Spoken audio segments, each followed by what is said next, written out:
Si do të nisë rindërtimi? Do të nisë pa pranuar Hamasi, çarmatosjen, mos pasjen e një ndikimi, çfarë ndodh tani në këtë moment? Dhe kush e bën rindërtimin? Sfida e parë do të jetë krahas ndërtimit të bordit të paqes, për cilin zoti Trump tha që ka shumë kërkesa për të qenë pjesëtar të bordit të paqes, ai do të jetë vetë kryetari simbolik i këtij bordi të paqe. Por sa duket do të ketë brenda këtij bordi të paqe dhe shumë president apo drejtues të lartë politik të vendeve të rajonit, po dhe vendeve të Bashkimit Evropian dhe më gjerë. Sfida e parë do të jetë konturimi i forcës sigurisë. Pra, mënyra se si do të përbëhet forca e sigurisë, forca e përkohshme e sigurisë do të jetë sfida e parë. Fillimisht është menduar për një forcë të përbërë vetëm nga vendet arabe dhe muslimane, por duket që ka një vullnet të shtuar dhe nga vendet perëndimore si Franca e vendet tjera për të qenë prezente. SBA do të jenë pranishme jo në këtë forcë, por me një mision mbikëqyrës me 200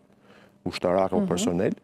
për ta mbikëqyrur, dhe kjo është një garanci shumë e madhe për të garantuar që marrëveshja të jetë gjatë. Por forca e sigurisë do të jetë elementi i parë. Nga ana tjetër ka një problem, sigurisht që Hamasi nuk do ta pranojë lehtë faktin e çarmatosjes,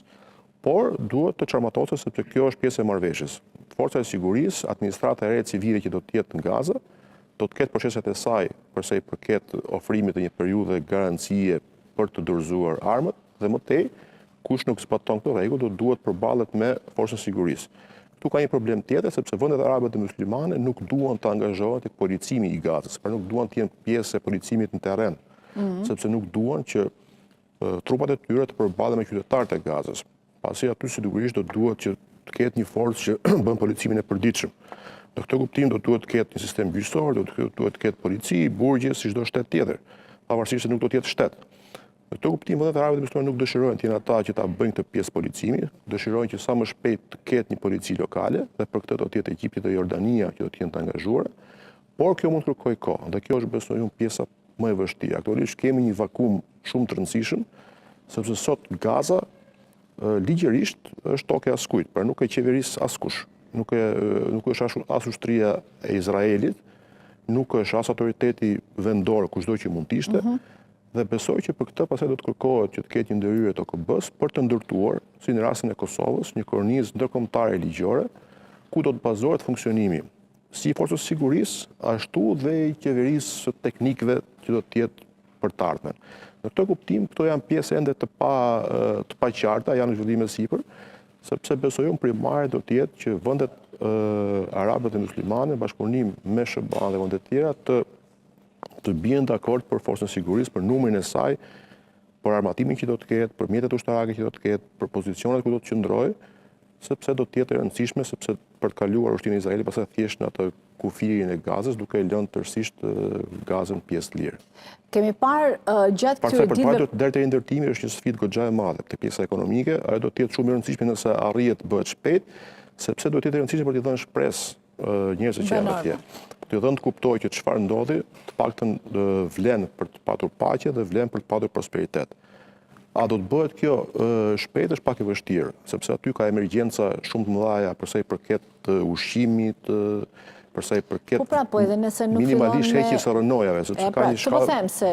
një shkallë shkatrimi në masën 92% godinave, që është një sfidë e jashtëzakonshme. Është një sfidë që vetëm të heqësh mbeturinat e gjithë luftës, domethënë, dhe besoj që kjo do të jetë një sfidë goxha e madhe, por vendet lindjes mesme, Egjipti, Katari, shumët e tjera kanë fuqi ekonomike të mjaftueshme për të bërë të mundur që në një kohë jo të gjatë të ketë një proces normal edhe të rindërtimit ekonomik të Gazës. Pastaj do të shkojmë dot deri tek idete zotit Trump për të marrë ideatorët e Dubait dhe për t'i bërë aty arkitekt të zonës, ndoshta do të vijë ai moment. Mirë, duket se pas paqes, pra në këto 4 ditë ku ka vazhduar të funksionojë paqja mes Izraelit dhe Hamasit, kemi parë përplasje mes grupeve të brendshme, Hamasit dhe grupeve të tjera, një tjetër rrezik për qytetarët, për të mos thënë pastaj që futja e ndihmave këto prap shkakton një farë kaosi, sepse nuk ka kush të disiplinojë më aty. Është siç thash një periudhë vakumi, Hamasi është duke larë sapet me një milici e cila është mbështetur indirekt nga Izraeli, dhe ka qenë një milici që Izraeli ka tentuar ta rrisë dhe ta ushqejë për të qenë një alternativë Hamasit, një përpjekje e pasuksesshme që ka funksionuar vetëm në disa zona të shumë të vogla, por tashmë është faza e larjes së sapeve. Nëse kujtojmë Kosovën, ti e kujton mirë, edhe në Kosovë, në mas caktuar,